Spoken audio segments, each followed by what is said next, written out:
Sore nanti akan jadi ujian bagi timnas Indonesia di bawah asuhan legenda sepak bola Belanda Patrick Kluivert. Skuad Garuda akan melawan Jepang yang pernah mengalahkan timnas di GBK November tahun lalu.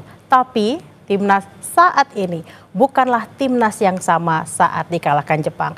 Meski demikian, apakah timnas Indonesia yang bisa menyingkirkan Tiongkok dan Bahrain dari putaran ketiga benar-benar sudah bisa mengimbangi permainan Jepang? Sudah bergabung bersama kami di studio Kompas TV ada pengamat sepak bola Anton Sanjoyo atau biasa disebut Bung Joy. Selamat siang Bung Joy. Selamat siang. Selamat datang di Breaking News, kita jelang pertandingan. Bung Joy, ini kan kalau kita lihat tadi Kluivert sempat bilang mau ada perubahan komposisi pemain. Kalau lihat dari pertandingan Tiongkok kemarin kan sebenarnya penguasaan bolanya tuh nggak terlalu dominan di Indonesia, untuk Indonesia. Nah, sebenarnya perubahan komposisi permainan ini penting atau enggak sih?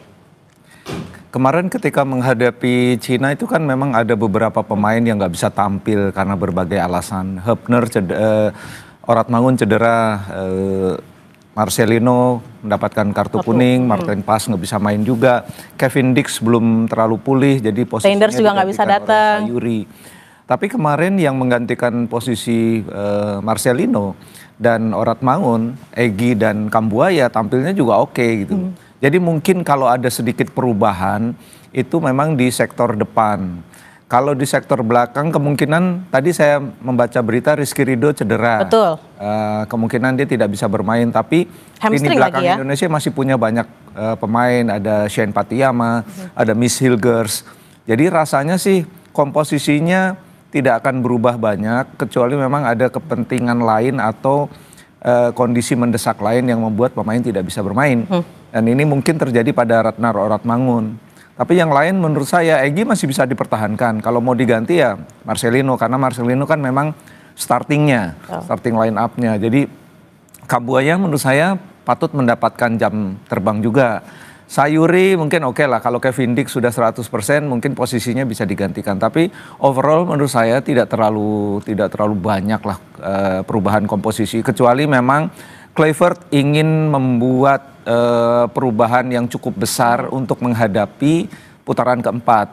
Tapi rasanya sih backbone-nya sih kemarin udah ada ya. Jadi 90% itu ya itulah kemarin yang main lawan Cina, kecuali beberapa pemain yang cedera atau akumulasi kartu kuning. Bahkan di bawah Mistar tanpa Martin Pas ternyata Emil Eudere juga oke. Ternyata gitu. Jadi nggak ada masalah. Betul. Kalau misalnya kita lihat kemarin kan juga banyak pemain-pemain lokal yang dimainkan. Apakah memang di starting awal nih, kalau sekarang kita ngomong starting awal karena belum keluar skuadnya, apakah memang juga starting awal akan banyak dimainkan nih pemain-pemain lokal kita?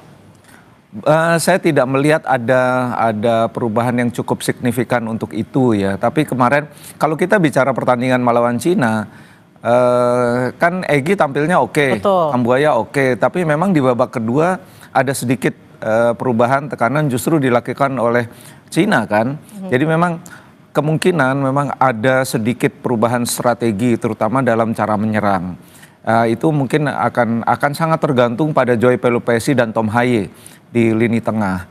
Kalau dari sisi porosnya Joy Pelupesi dan Ole Rummenigge saya kira tidak akan berubah. Tapi mungkin akan ada sedikit perubahan strategi karena menghadapi Jepang kan agak beda, pasti beda lah.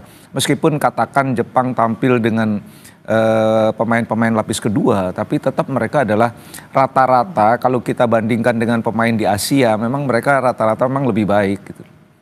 Oke, kita akan tersambung dengan jurnalis Kompas TV ada Angga Nuriski di sana untuk mengetahui seperti apa sih persiapan timnas ataupun supporter Garuda.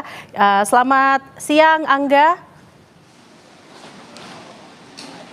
Ya, selamat siang Bella. Angga, bisa diceritain gimana sih suasana di sana saat ini? Apakah udah ada supporter yang datang? Lalu pernak-perniknya di sana seperti apa? Ya, dapat kami laporkan bahwa di Stadion Suwita supporter Indonesia sudah mulai berdatangan sejak Selasa pagi begitu Bella. Bahkan 3.000 lembar tiket yang disiapkan oleh JFA dari alokasi 40.000 kapasitas stadion sudah terisi penuh oleh supporter Garuda. Dan kabarnya juga mereka juga membeli dari jatah dari JFA begitu, tidak hanya 3.000 melainkan juga lebih dari itu yang akan datang untuk timnas Indonesia begitu. Nah, untuk kabar terbaru baru saja tim pelatih timnas Indonesia mengumumkan 23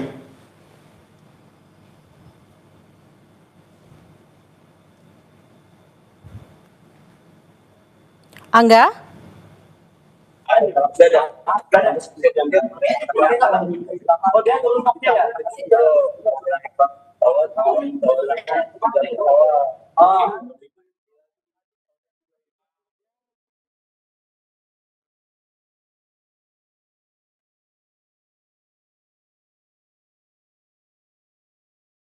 Gangguan karena jauh nih, bukan ke GBK, Bung Joy.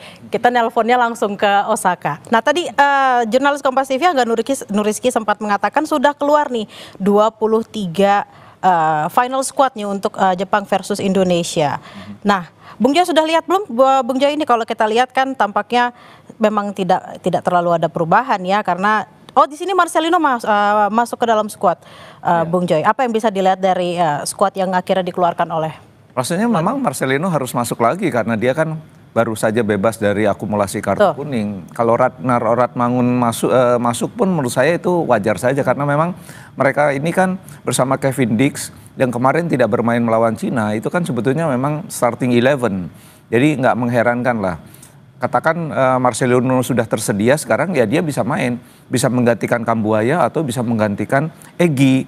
Tapi pasti ada pertimbangan-pertimbangan khusus karena saya kira kalau misalnya Marcelino bermain di belakang oleh Romeni bersama siapapun, bersama Egy kah, bersama Kambuaya kah, rasanya memang tidak ada masalah juga. Karena kan kita sedang bersiap untuk menghadapi putaran keempat, di mana memang pasti akan lebih berat dibandingkan home and away pada grup C. Itu jadi saya kira memang Kluivert sedang mempersiapkan tim terbaiknya, menyusun skuad terbaiknya supaya nanti kita betul-betul siap. Untungnya masih ada 2 pertandingan uji coba kan sebelum Oktober, kalau tidak salah melawan Kuwait dan Lebanon. Tampaknya memang kalau saya lihat dalam nilai pertandingan hari ini, nilainya memang sangat besar, artinya value-nya akan lebih banyak kepada Indonesia karena melawan Jepang bagaimanapun walaupun mereka menurunkan lapis kedua tapi ya kan tetap Jepang. Dan ini yang bagi saya tadi saya sempat kepikiran kenapa mereka nggak menurunkan skuad terbaiknya ya supaya lessonnya tuh banyak didapatkan oleh Atau Indonesia. Atau mungkin skuad yang sama ketika November kemarin gitu ya. Ya, Wataru Endo main lah, Mitoma main lah, Minamino main gitu ya. Supaya pengalaman pemain Indonesia bertemu dengan pemain-pemain top dunia itu kan akan meningkatkan confidence ya di kemudian hari. Jadi saya sih berharap itu, dan kalau kita bicara nilai kan ratusan miliar ini nilainya pertandingan ini. Betul. Kita pernah Bung Joy pernah membahas ini di program 2 Arah minggu lalu karena kalau memang seandainya kita harus katakanlah membayar untuk training camp atau untuk pertandingan persahabatan, justru harganya akan sangat mahal sekali untuk melawan Jepang. Nah, apa yang harus diambil, apa yang harus diperhatikan oleh pelatih Patrick Kluivert ataupun para pemain saat ini? Ya, menurut saya ini pengalaman yang berharga sekali ya, bukan saja bagi pemain tapi bagi Kluivert. Karena pengalaman bertemu Jepang ini kan nggak dia dapat pada pelatih sebelumnya. Tapi pada pertandingan sebelumnya ketika Indonesia kalah melawan Jepang kan ada keping-keping yang hilang kan waktu itu belum ketemu. Terutama keping di nomor 9. Posisi nomor 9 dan posisi nomor 6-8. Ya ini yang rasanya kalau misalnya keping-keping yang hilang itu dipatenkan sekarang melawan Jepang kan teruji betul.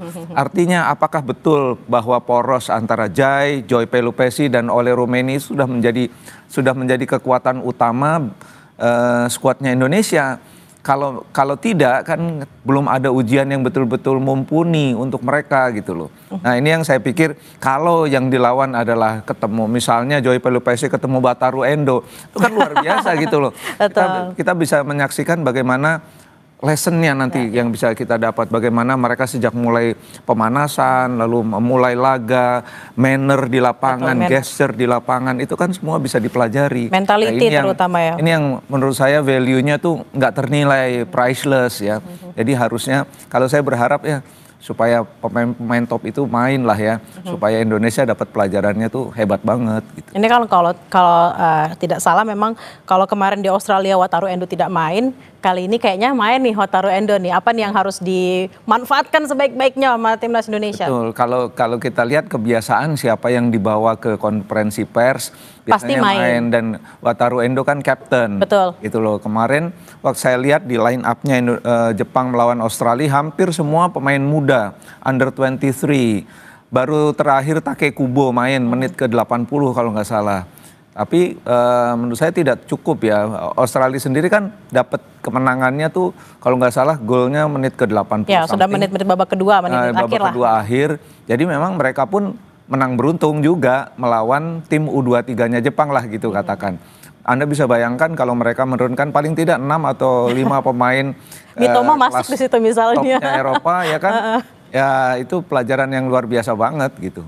Nah ini kan kalau kita lihat kemarin mungkin ada faktor cuaca juga di situ. Waktu kemarin main di GBK karena Ole Romani dimainkan hampir sepanjang babak 90 menit kan agak ngos-ngosan gitu Bung Joy, agak kecapean gitu. Nah jika terjadi nanti di pertandingan berikut ini, apa yang harus dilakukan oleh pelatih? Ya memang kalau main di sini tuh kan bagi pemain yang dibesarkan di Eropa, tingkat kesulitannya bukan cuaca yang panas sebetulnya, kelembaban yang tinggi. Nah ini yang mungkin mereka tidak akan dapatkan di Osaka. Jadi udaranya juga lebih dingin, udah pasti. Dan yang pasti kelembabannya juga tidak setinggi di sini. Jadi menurut saya kalau misalnya Ole Romani main 90 menit juga nggak masalah gitu. Karena memang kemarin hampir semua pemain itu di babak kedua kan ngedrop.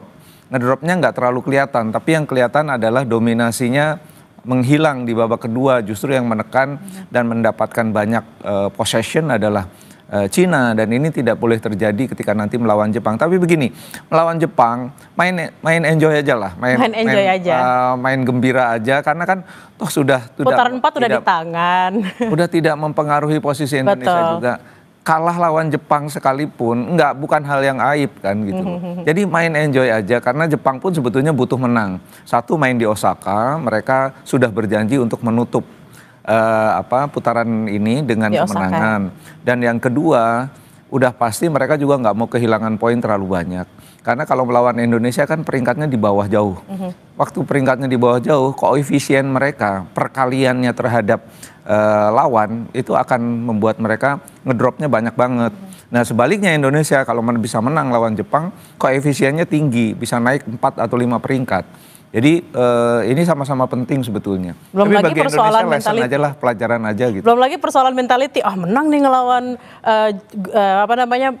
tim top di Asia gitu kan. Mental-mental itu kan yang kadang diperlukan juga. Jepang kan sekarang nomor 1 di Asia untuk ranking FIFA. Jadi mereka adalah tim yang udah mateng banget, dan Wataru Endo dan kawan-kawan itu udah main bareng tuh 3 tahun. Jadi mereka betul-betul sebagai tim itu mateng. Dan itu yang menurut saya akan jadi pelajaran bagi Kluivert bagaimana menghadapi tim sehebat Jepang gitu. Oke, obrolan dengan Bung Joy akan kami hadirkan